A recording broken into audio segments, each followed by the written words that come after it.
In August 1914, thousands of British soldiers were retreating in terror. They were outnumbered, outgunned, surrounded, and then some of them claimed the sky opened, and angels appeared above the battlefield.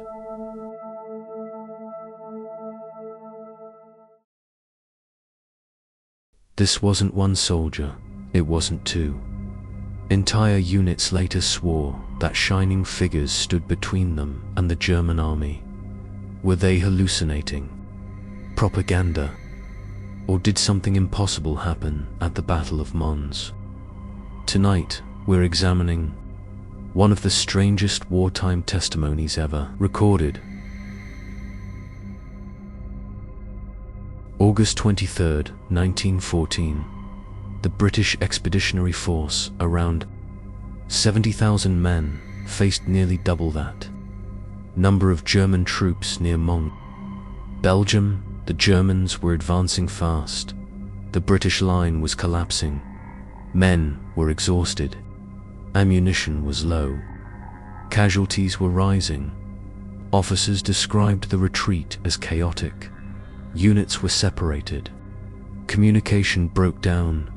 And then something strange began appearing in letters sent home.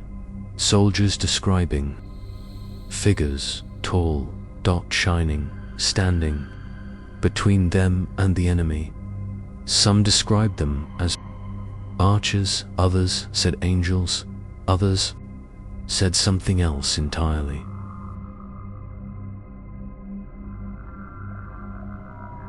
The first public mention didn't come from a military report. It came from a short story on September 29, 1914. British author Arthur Machen published a fictional piece titled The Bowmen. In it, ghostly archers from the Battle of Agincourt appeared to defend British soldiers. It was fiction. But here's where it gets strange. Soon after publication, letters began flooding newspapers. Readers claimed the story was true. They insisted they had seen similar figures. Some even swore clergy had confirmed it. Machen himself later said repeatedly, "I invented it," but people did not believe him. So what happened? Let's slow down. War does something brutal to the human brain. Extreme stress, sleep deprivation, artillery shock, what we now call shell shock, can produce hallucinations. Shared belief can spread like wildfire. Psychologists call this collective suggestion. But here's the complication. Several testimonies predated widespread knowledge of Machen story. Some soldiers described luminous clouds, others claimed a protective mist. German soldiers later reported confusion, claiming British forces seemed shielded. Was that myth growing in real time, or something else?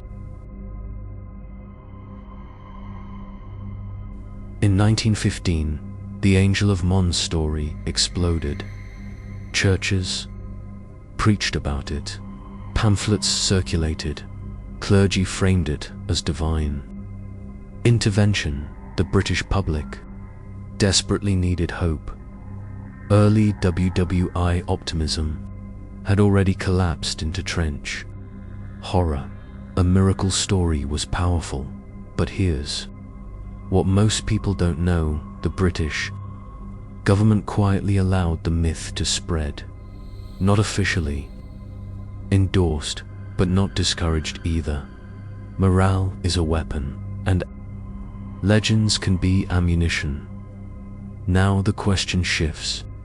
The soldiers actually see something, or did they need to see something?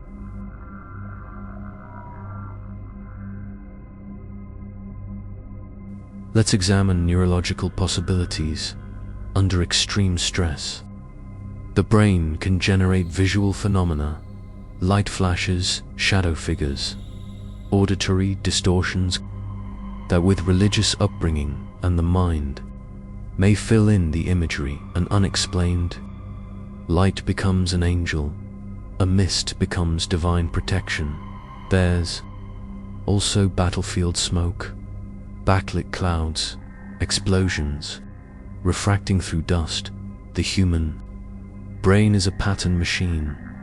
It sees meaning in chaos, but that explanation still leaves something unsettling. Why did similar protective apparition stories emerge in other wars? During World War II, soldiers reported the third man phenomenon, a presence guiding them in survival situations. Mountaineers trapped in blizzards report similar experiences. Psychologists call this the third man factor, a survival hallucination, a neurological coping mechanism. But soldiers at Mons described something visible to groups, shared, coherent, consistent in theme, protection, light, intervention, coincidence, mass suggestion, or an archetype embedded deep in human psychology. Imagine being 19 years old, exhausted, terrified, watching friends fall beside you. You're told you're retreating, you might die, and suddenly someone says, "Look, you see shapes in smoke, light through fog," and for one moment, fear breaks, hope appears, whether angel or illusion. That moment could change how you fight. Sometimes what matters isn't whether it was real, it's that they believed it was. Arthur Machen denied it until his death. Historians label it wartime myth.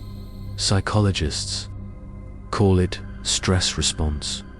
The church once called it miracle, and the soldiers, some never recanted.